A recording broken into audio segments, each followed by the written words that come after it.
Kas ihkad magustoituu, mis tundub nagu šokolaadipilv. Tänä teemme yli siidise šokolaadimousei minutitega. Sul on vaja tumedat šokolaadi, kylmä rasvastvahukort, suhkrut, vanilli ja näpuotsatäit soolaa. Sulata hakitud šokolaad ornalt vaevukeva v-kohal voi lyhikeste mikrolainepursketega. Sega, kuni se on läikiv, ninglase se jahtuda kuni mugavalt leigeks. Jahutatut kausisvahusta vahukor suhkru, vanilli ja soolaga kuni pehmeteti pudeni.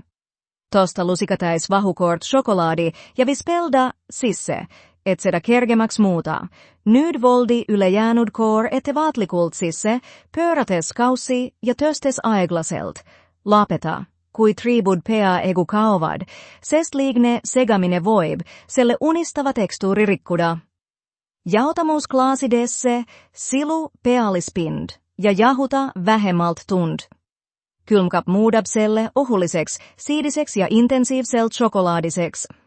Viimistle koorepilve, šokolaadilaastude voi erksa marjadega kontrasti andmiseksi.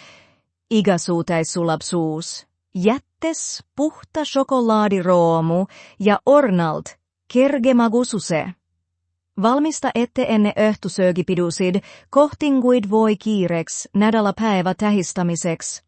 Salvesta se recept, jaga armastust ja märgi 1 šokolaadisober.